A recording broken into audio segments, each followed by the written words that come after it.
ॐ शारदा शारदाम्भोज वदना वदनाम्बुजे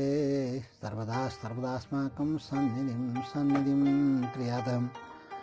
दैवीं वाचमुपास्महे। ॐ श्रीमहासरस्वत्यै नमः। यो सत्सङ्ग मन्दाकिनी च्यानल हेरेर बस्नुहुने सुनेर बस्नुहुने सम्पूर्ण श्रोता वर्गमा दर्शक वृन्दमा म हार्दिक नमन समर्पण गर्दछु। हजुरहरूका अगाडि आज म जयतु संस्कृतम आन्दोलन र संस्कृत भाषाको महत्ताको विषयमा, संस्कृत भाषाको गरिमाको विषयमा र संस्कृत भाषाको विश्वव्यापिताको विषयमा परिचर्चा गर्न लागेको छु। संस्कृत भाषा हाम्रो जीवनको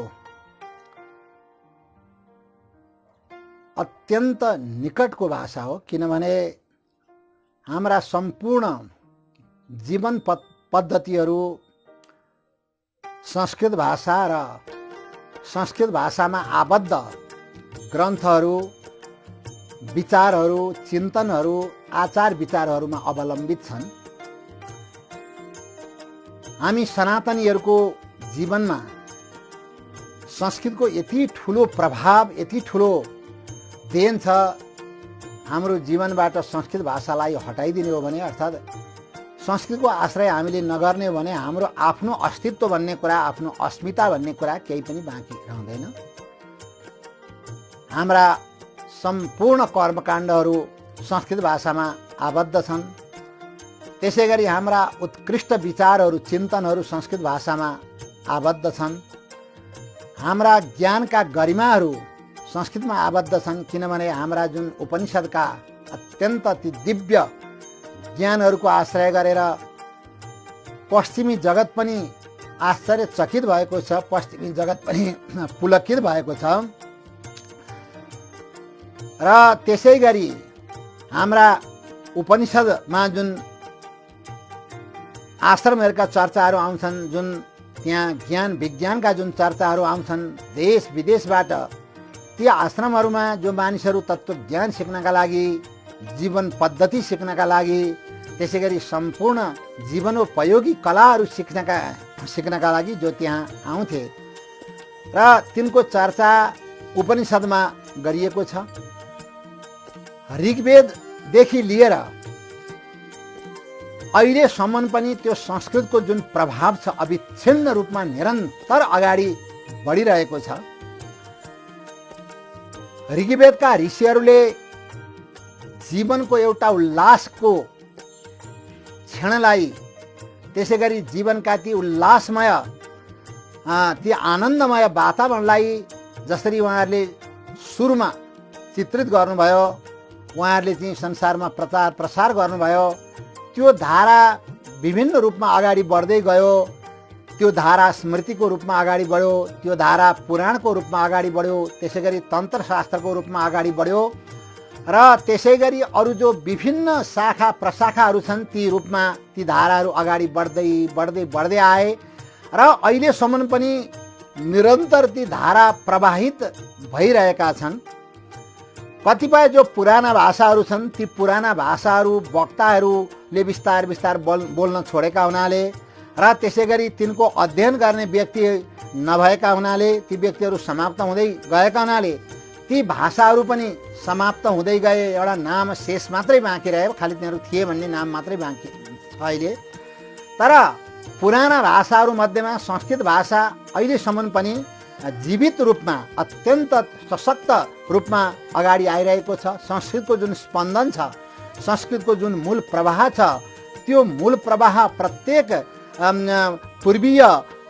चिन्तन धारामा प्रभावित भएको हुनाले, त्यसै गरी पूर्वीय विद्वानहरू, त्यसरी पूर्वीय साधकहरू सबैका हृदयमा तिनले प्रवेश गरेका हुनाले तिनको ज्यादै ठुलो महत्त्व हाम्रो जीवन पद्धतिमा छ। र यी संस्कृत भाषाले पूर्वीय जगतलाई मात्रै प्रभावित भएका होइनन्। जब पूर्व र पश्चिमको मिलन भयो, आवत जावतहरू बढे, त्यसै गरी जहाज इत्यादिहरूको विकास भएर जब यताका मान्छे पूर्वका मान्छेहरू पश्चिमतिर जान थाले, त्यसै गरी पश्चिमका मान्छेहरू पूर्वतिर आउन थाले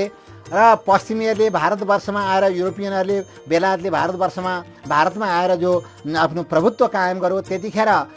यहाँ जो एउटा ज्ञानको गरिमा थियो र यसरी ऋग्वेददेखि लिएर अत्यन्त गूढ रहस्यमय रूपमा जो ज्ञान आबद्ध भएका थिए, लुकेर बसेका थिए, पश्चिमी विद्वानहरूले पनि जब ती पढेपछि उनीहरूलाई एकदम आश्चर्य लाग्यो। आहा, यस्तो ज्ञानको यति माथिल्लो स्थिति यो पूर्वीय जगतमा प्राप्त हुन सक्ने रहेछ। किनभने एउटा जीव जो आफूलाई जन्मनेवाला ठान्छ, मर्नेवाला ठान्छ, सुखी दुखी इत्यादि ठान्छ, तर वास्तवमा त्यो जीव त साक्षात् परमात्मा स्वरूप नै रहेछ, परमात्माको अंश रहेछ, उता अजर अमर रहेछ भनेर उनीहरूले थाहा पाए। किनभने हाम्रा वेदका मन्त्रहरूले घोषणा गरेका थिए, अमृतस्य पुत्राः। यी सारा संसारमा जति पनि मनुष्यहरू छन् सबै अमृतका पुत्र हुन्, सदा अजर अमर छन्, सबै परमात्माकै अंश हुन्, परमात्माकै विभूति हुन् भन्ने कुरा हाम्रा शास्त्रहरूले, वेदहरूले, त्यसै गरी उपनिषदहरूले, पुराणहरूले, त्यसै गरी तन्त्रादि शास्त्रहरूले जो आबद्ध गरेका थिए, जो राखेका थिए, त ती कुरा जब पश्चिमी विद्वानहरूले पनि देखे, ठुला ठुला दार्शनिकहरूले देखे, त्यसै गरी गेटेहरू जस्ता ठुला साहित्यकारहरूले देखे, मैक्स मुलर जस्ता भाषा विज्ञानका ठुला विद्वानहरूले देखे र त्यसै गरी अरू पनि जति पनि दार्शनिक इत्यादिहरू छन्, चिन्तक इत्यादिहरू छन्, उनीहरूले पनि जब त्यो पढे देखे, उनीहरू आश्चर्यचकित भए र वास्तवमा जीवन पद्धति र एउटा जीवनको उल्लास उमङ्ग,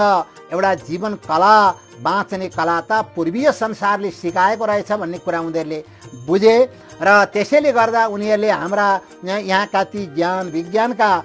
ती दिव्य राशिहरूलाई आफ्नो देशहरूमा पनि लगेर उनीहरूले प्रचार प्रसार गरे र त्यसै गरी जर्मनी जस्ता जो देशहरू छन्, अब ती देशहरूले त झन् संस्कृतको महत्त्व बुझेर, संस्कृतको गरिमा, संस्कृतको रहस्य त्यो बुझेर त्यो उनीहरूले त आफ्नो देशमा पनि त्यसको प्रचार प्रसार, ग्रन्थहरूको उद्धार र त्यसै गरी पुरानो अप्राप्य ग्रन्थहरूको पुनर्मुद्रण, फेरि पुनर्प्रकाशन इत्यादिहरू गरेर पनि उनीहरूले संस्कृतको संरक्षण गर्ने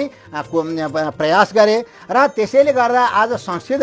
कुनै एउटा चाहिँ आर्यावर्तको मात्रै भाषा रहेन, भारतको मात्रै भाषा रहेन, अथवा हाम्रो राष्ट्र नेपालको मात्रै भाषा रहेन र यो पूर्वीय देशको मात्रै भाषा नभएर यो विश्व भाषाको रूपमा अर्थात् ज्ञानका गरिमाको दृष्टिले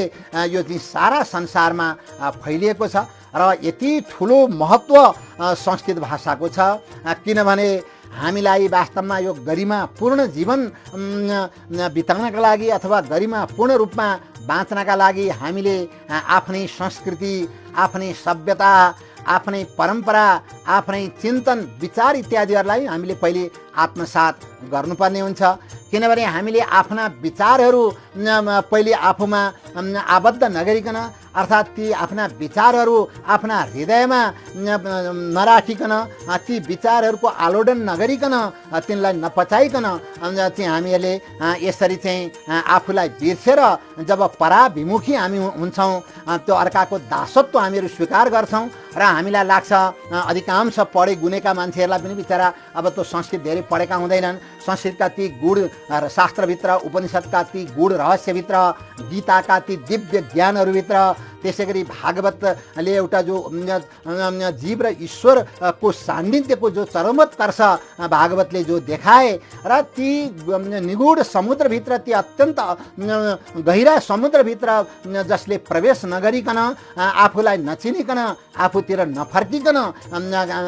अरूले भनेका भरले, त्यसै गरी पश्चिमी विद्वानहरूले भनेका भरले जो आफ्नो स्वरूपलाई बिर्सेर पश्चिमाभिमुखी मात्रै जो भए र संस्कृतको अध्ययनलाई जसले आवश्यक ठानेनन् र संस्कृतभित्रका ती गरिमा पूर्ण ती ज्ञानहरूलाई जसले चाहिँ आत्मसात गर्न सकेनन् र पराभिमुखी भए र त्यसले गर्दाखेरि उनीहरूले त्यो संस्कृतको एउटा जुन स्पन्दन छ र हाम्रो एउटा चाहिँ जीवन, एउटा चाहिँ हाम्रो पूर्वीय जो जीवन स्पन्दन छ, जीवन तत्त्व जुन छ र त्यो तत्त्वलाई त्यो राम्रोसँग आत्मसात गर्न नसकेका हुनाले यसरी उनीहरू त्यो संस्कृतभित्र प्रवेश गर्न नसकेको हुनाले ज्ञान जति सबै पश्चिमतिर मात्र मात्र होला र सारा ज्ञानको त्यसै गरी दर्शनको ठेक्का पश्चिमीहरूले मात्रै चाहिँ लिएका होलान्, जिम्मा लिएका हुन् र पूर्वतिर केही पनि छैन भने जस्तो जो गर्छन् बिचरा ती बिचरा हुन्। किनभनेदेखि उनीहरूले चाहिँ कुनै पनि वस्तु सत्यलाई नबुझिकन एउटा चाहिँ बाहिर हावाको भरमा उनीहरूले चाहिँ आफ्नो जीवनलाई त्यतातिर लगाएका छन्। यसलाई बुझ्ने चेष्टा उनीहरूले गरेनन्। त त्यस कारणले हाम्रो सबभन्दा ठुलो पहिचान भनेको, हाम्रो सबभन्दा ठुलो अस्मिता भनेको, हाम्रो सबभन्दा ठुलो गरिमा भनेको यो संस्कृत भाषाको संरक्षण, त्यसै गरी संस्कृत पढ्ने पढाउने वातावरण मिलाउनु र संस्कृतले दिएका जो दिव्य उदार भावना छन्, अयम निज परोवेति गणना लघु चेतसाम उदार चरितानाम तु वसुदैव कुटुम्बकम, यो मेरो यो तेरो भन्ने जुन यी एउटा चाहिँ तुच्छ विचार छन्, सङ्कुचित विचार छन्, जो एउटा सानो घेरा बनाएर बसेका विचार छन्, यिता लघु चेतसाम एउटा अत्यन्त स्वार्थी मान्छे जो ज्यादै सानो चित्त छ, त्यस्ता मान्छेहरूले मात्र यस्तै विचार गर्ने हो। तर उदार चरितानाम तु वसुदैव कुटुम्बकम, जो उदार चरित्र भएको हुनुहुन्छ, जो उदार हुनुहुन्छ, जुन दृष्टि हामीलाई ऋषिहरूले दिनुभयो, जुन दृष्टि हामीलाई गीताहरूले दिए र त्यसरी अरू सारा हाम्रा सत्शास्त्रहरूले दिए, महाभारतका ती विशाल ज्ञानहरू हामीले जो प्राप्त गऱ्यौँ र त्यसै गरी जो वाल्मीकि रामायण जस्ता महान, त्यसै गरी अरू पनि पुराणहरू, स्मृतिहरू, त्यसै गरी अरू सारा शास्त्र इत्यादिको ज्ञान जो हामीलाई हाम्रा पूर्वजहरूले दिनुभएको छ, ती ज्ञानको जब हामीहरू साक्षात्कार गर्छौँ र जब ती हामी तिनीहरूको अनुशीलन गर्छौँ अनि हामीलाई थाहा हुन्छ वास्तवमा हामी कसरी अमृतस्य पुत्र रहेछौँ, अमृतका पुत्र रहेछौँ, हामी अजर अमर रहेछौँ र संसारलाई उपदेश गर्ने, संसारलाई सत् मार्गमा लगाउने त्यो सामर्थ्य हामीसँग रहेछ। र हजार वर्ष पूर्व जो मनु महाराजले भन्नुभएको थियो, स्वयम्भू मनुले मनुस्मृतिमा एतद् देशप्रसूतस्य सकाशात् अग्रजन्मनः स्वाम स्वाम चरित्रम शिक्षेरन् पृथिव्याम सर्वमानवा, र यो पूर्वीय देशमा प्रकट भएका जो विद्वानहरू हुनुहुन्छ, जो चिन्तकहरू हुनुहुन्छ, विचारकहरू हुनुहुन्छ र उहाँहरूले नि त्यस्ता मार्गदर्शकहरूले नि सारा संसारभरिका मनुष्यहरूलाई, संसारभरिका प्राणीहरूलाई र त्यसै गरी सबैलाई उहाँहरूले चाहिँ आफ्नो आफ्नो उहाँहरूले जुन जुन चरित्रको पालना गर्नुभएको छ, जुन जुन चिन्तन धाराको अवलम्बन गर्नुभएको छ, त्यसमा चाहिँ ती नैतिकताका कुराहरू, ती धर्मका कुराहरू, ती इमान्दारीका कुराहरू र ती निश्चल चाहिँ व्यवहारका कुराहरू र त्यसै गरी निश्चल प्रकटीकरणका कुराहरू, यी सारा कुराहरू यताका विद्वानहरूले त्यो सिकाउनुपर्छ। र हाम्रा नेपाल जस्ता देशहरू त विश्व गुरु हुनुपर्छ, संसारलाई उपदेश दिने, संसारलाई शिक्षण दिने, संसारलाई सिकाउने र आफ्ना ती दिव्य महत्त्वपूर्ण ती कलाहरू, चिन्तनहरू, संस्कृतिहरू यी सम्पूर्णलाई यसरी चाहिँ संसारमा फैलाउने वास्तवमा यी विद्वानहरूको यो काम हो र उहाँहरूले यसरी चाहिँ त्यसलाई चाहिँ मुख्य अवलम्बन गर्नुपर्छ। र यसरी जसरी जो आजकल पेट पाल्ने मात्रै विद्याहरूको विकास भएको छ र जुन विद्याले एउटा मानवता सिकाउँदैन, एउटा विश्व बन्धुत्व सिकाउँदैन, विश्व भ्रातृत्व सिकाउँदैन, पञ्चशील सिकाउँदैन भने त त्यस्ता ती विद्याहरूले त केवल पेट भर्ने कला मात्रै सिकाउँछन्। तिनलाई त विष्णु पुराणमा शिल्प मात्र भनिएको छ, एउटा सिप मात्रै हुन्, एउटा ती बठ्याइ मात्रै सिकाउने हुन्, बाँच्ने तरिका मात्रै सिकाउने हुन्। र यसरी जो यो शिल्पबाट मात्रै त जीवनको परिपूर्णता हुँदैन, मानवताको परिपूर्ण हुँदैन, विश्व संस्कृतिको परिपूर्ण हुँदैन, हाम्रो गरिमाको परिपूर्ण हुँदैन। त्यसकारणले त्यो परिपूर्णताका लागि त हामीले संस्कृतभित्र प्रवेश गर्नुपर्ने हुन्छ, संस्कृतका ती गहन त्यो चिन्तनभित्र पस्नुपर्ने हुन्छ र ती गहन विषयहरूको विश्लेषण गर्नुपर्ने हुन्छ। र यसरी जसले चाहिँ एउटा आफ्नो जीवनको महान उद्देश्य त्यसलाई ठानेर, एउटा आफ्नो महान कर्तव्य ठानेर र केवल जीविका गर्नु मात्रै विद्याको काम हो भन्ने यो मनस्थिति, एउटा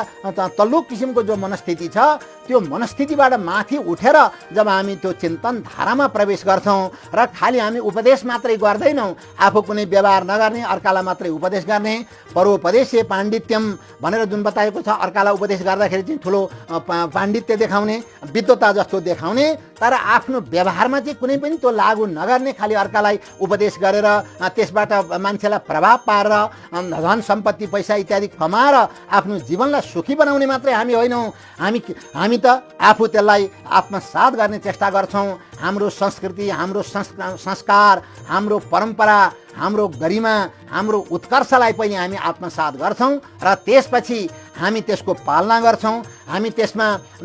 तिनका ती राम्रा जो कुराहरू छन्, पक्षहरू छन्, तिनको आफ्नो जीवनमा हामी लागू गर्छौँ र त्यसपछि मात्रै हामीलाई जब त्यो पूर्ण विश्वास हुन्छ, हाम्रो हृदयले चरम सत्य यही हो भन्ने कुरा जब स्वीकार गर्छ, त्यसपछि हामी अरूलाई पनि ती वस्तु सत्य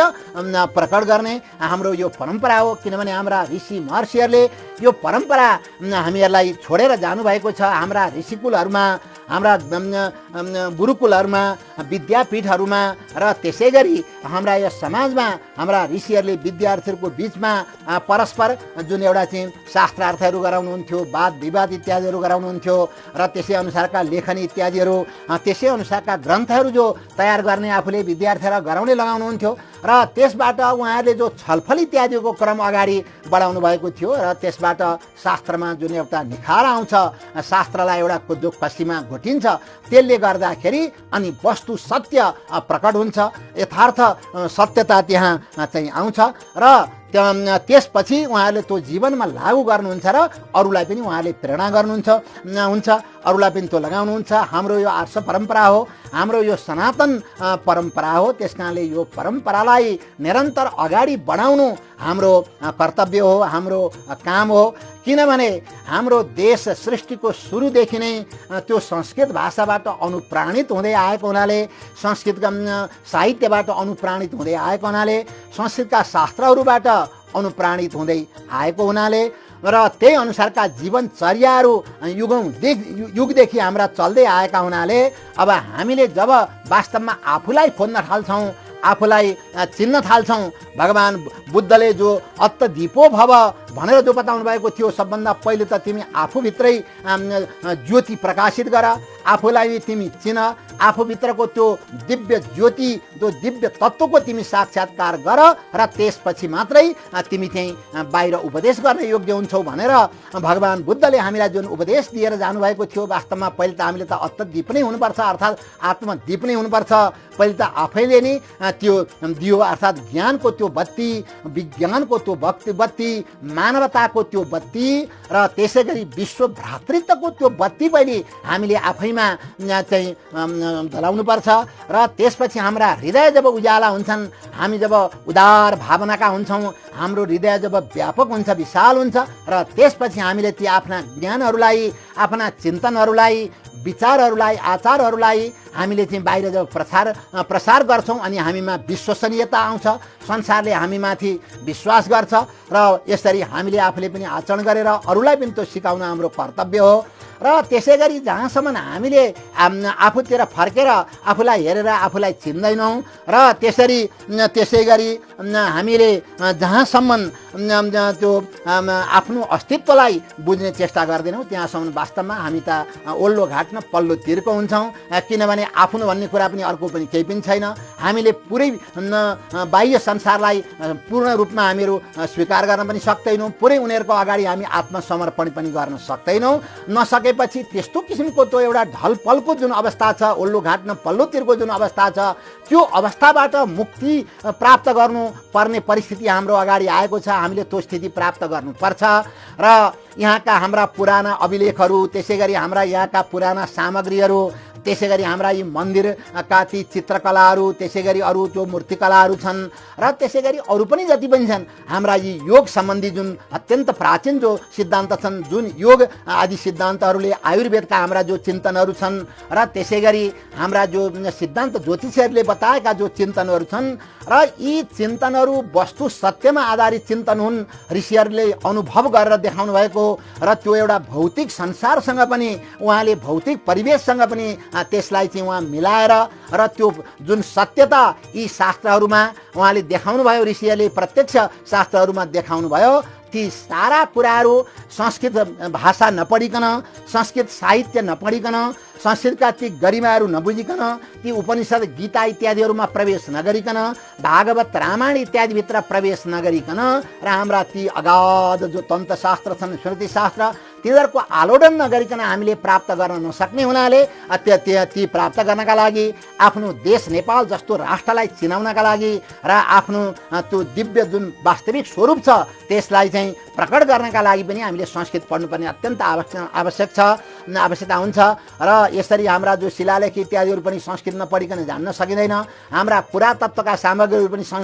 संस्कृत नपढिकन जान्न सकिँदैन, किनभने अधिकांश ती संस्कृतमा निबद्ध छन्। यद्यपि अरू भाषामा पनि ती निबद्ध छन्, ती भाषा पनि जान्नुपर्छ। पाली भाषा जान्नुपर्छ बौद्ध दर्शन जान्नका लागि, त्यसै गरी नेवारी भाषा जान्नुपर्छ बौद्ध दर्शन जान्नका लागि, र त्यसै गरी अरू पनि यो देशमा जो प्रचलित भाषाहरू छन् ती भाषाहरू जान्नु ज्यादै आवश्यक छ। तर ती सबैको शिरमा संस्कृत भाषा भएको हुनाले संस्कृत भाषा चाहिँ अत्यन्त आवश्यक भाषा छ, सबैले जान्नुपर्ने भाषा छ। र यो राष्ट्रलाई चिनाउनका लागि सबभन्दा भूमिका संस्कृत भाषाको भएको हुनाले आज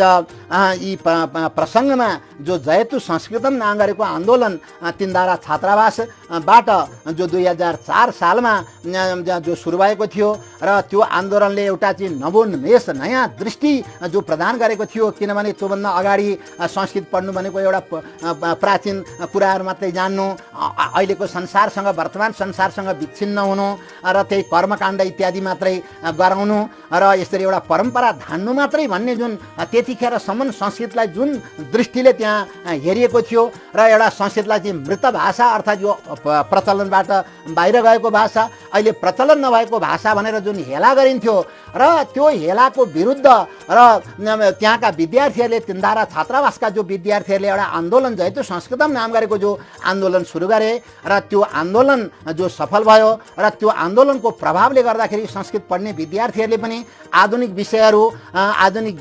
ज्ञान विज्ञानका धाराहरू, चिन्तनका धाराहरूलाई आत्मसात गर्ने उनीहरूले जो सौभाग्य प्राप्त गरे र ती दिन अत्यन्त महत्त्वपूर्ण छन् यो राष्ट्रको इतिहासमा, नेपालको इतिहासमा, यो संस्कृति सभ्यताको इतिहासमा, यो परम्पराको इतिहासमा। र त्यतिखेर जुन विद्यार्थीहरूले त्यो गर्नुभयो उहाँहरू ख्यातनामा जो विद्यार्थी अत्यन्त प्रसिद्ध जसका नामहरू चलेका छन्, कोही नेताहरू ठुला नेता हुनुभयो, कोही ठुला विद्वान साहित्यकार हुनुभयो, कोही कलाकारहरू हुनुभयो, कोही राजनीतिका महान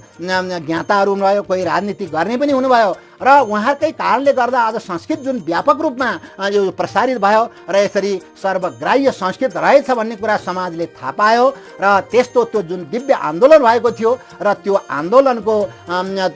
जुन एउटा वार्षिकोत्सव मनाइन्छ असार 1 गते त्यो वार्षिकोत्सवको दिन हो र अब तिनै परिप्रेक्ष्यमा यो संस्कृतको अनिवार्यता र यो संस्कृतको उच्चता र जसरी सगरमाथाको उच्च स्थान छ त्यसै गरी संस्कृतको भाषाको पनि यो उच्च स्थान भएको हुनाले ती परिप्रेक्ष्यमा जनसमक्षमा आफ्ना विचारहरू, चिन्तनहरू र संस्कृतका यी महत्त्वहरू, यी गरिमाहरू र यी संस्कृतभित्रका जो अस्मिताहरू छन्, परिचय छन्, यिनलाई पुर्याउनु, जनसामान्यलाई बुझाउनु मुख्य कर्तव्य भएको हुनाले आफूले जानेका यी विषयहरूलाई हजुर अगाडि प्रस्तुत गरेर म आज यही विश्राम गर्न चाहन्छु। ओम श्री वाग्देव्यै नमः।